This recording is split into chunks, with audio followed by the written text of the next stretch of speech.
आपल्या स्वराज्याचे जनक संस्थापक छत्रपती शिवाजी महाराज, त्याचप्रमाणे या स्वराज्याचे रक्षक आपले दुसरे छत्रपती संभाजी महाराज यांच्या प्रतिमांना कार्याला प्रथमतः अभिवादन करू। त्याचप्रमाणे आज ज्यांच्या जयंतीचा उत्सव येथे साजरा होत आहे ते गोविंद गोपाळ यांच्या देखील कार्याला, त्यांच्या स्मृतींना आणि त्यांच्या समाधीला वंदन करू। तो काळ आपल्या सर्वांच्या डोळ्यासमोरून जातोय, प्रत्येकाला त्या गोष्टी आठवत आहेत। जर आपण पाहिलं तर लक्षात येतं की मुघलांचं ज्यावेळी भारतावरती, संपूर्ण भारतावरती अंमल होता, त्याच वेळी छत्रपती शिवाजी महाराजांनी या महाराष्ट्रातून प्रथमतः स्वराज्य उभं केलं। ते प्रचंड प्रमाणात मोठं केलं, ताकदीनं मोठं केलं। त्यावेळी सर्व जाती धर्माचे 18 पगड जातीचे मावळे सोबत घेतले आणि त्यांनी हे स्वराज्य उभं केलं।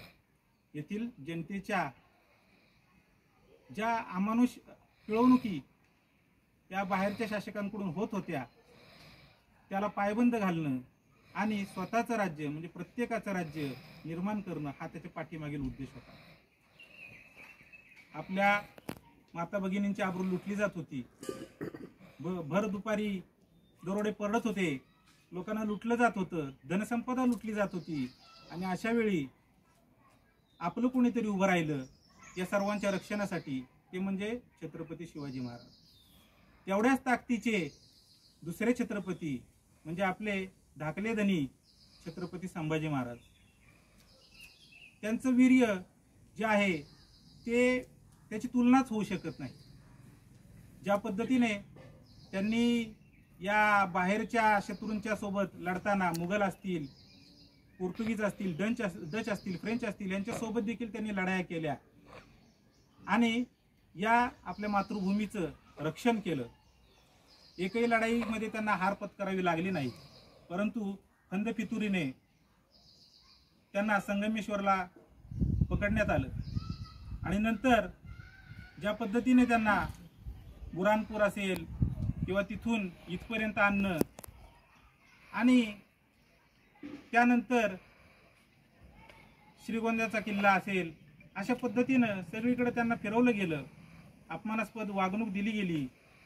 आणि त्या परिस्थितीमध्ये या आपल्या तुळापूरच्या तीरावरती ज्यावेळेस त्यांची हत्या करण्यात आली, हत्या केल्यानंतर त्यांचं शरीर, त्याचे तुकडे हे तिथे टाकण्यात आले आणि समस्त गावकऱ्यांना, आजूबाजूच्या सर्वांनाच एक राजाचं फरमान होतं, बादशाचं फरमान होतं औरंगजेबाचं, की या शरीराला कोणी हात लावायचा नाही किंवा त्याच्यावरती अंत्यसंस्कार करायचा नाही। आणि अशा परिस्थितीमध्ये हे गोविंद गोपाळ पुढे सरसावले। त्यांनी आपल्या साथीदारांच्या साथीने इथपर्यंत आले, त्यांनी ते शरीराचे तुकडे गोळा केले, आपल्या सहकाऱ्यांच्या मदतीने ते शिवलेले तुकडे जे आहेत ते शिवले गेले आणि या गावामध्ये जेथे संपूर्ण महारवस्ती आहे, तत्कालीन महारवस्ती, आणि त्या महारवस्तीमध्ये त्यांनी अतिशय गोपनीय पद्धतीने या शरीरावरती अंत्यसंस्कार केले आणि अंत्यसंस्कार केल्यानंतर संभाजी महाराजांची समाधी येथे समोरच आहे आणि ही जी समाधी आहे ती गोविंद गोपाळांची आहे। हा संपूर्ण महारवाडा आहे आणि या योद्ध्यानं जे काही कार्य केलेलं आहे, जे काही शौर्य गाजवलेलं आहे, त्याच्याबद्दल आपण कृतज्ञ असणं हे आपलं कर्तव्य आहे। त्यांनी केलेल्या कार्याबद्दल आपण त्यांचे उपकार मानणं हे देखील आपलं कर्तव्य आहे, कारण या स्वराज्याच्या निर्मितीमध्ये असे अनेक मावळे आहेत की ज्यांचा सहभाग राहिलेला आहे।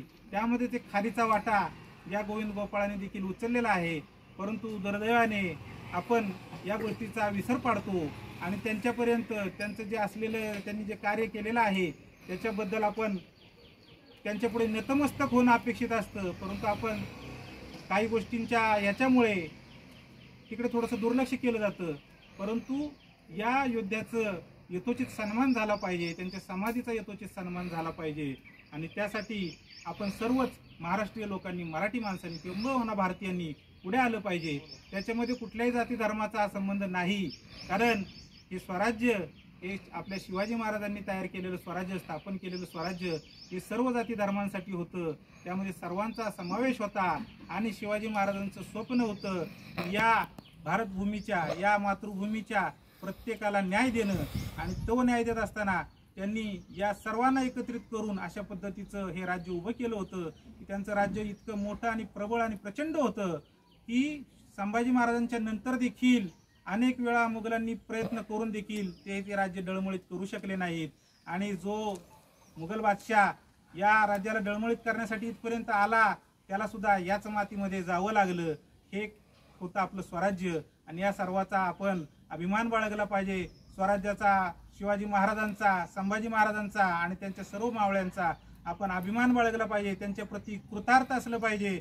आणि म्हणून मी माझी कृतज्ञता, कृतार्थपणा येथे या गोविंद गोपाळ यांच्या चरणी अर्पण करतो आणि थांबतो. सर्वांना जय शिवाजी, जय महाराष्ट्र, जय भीम, जय भारत.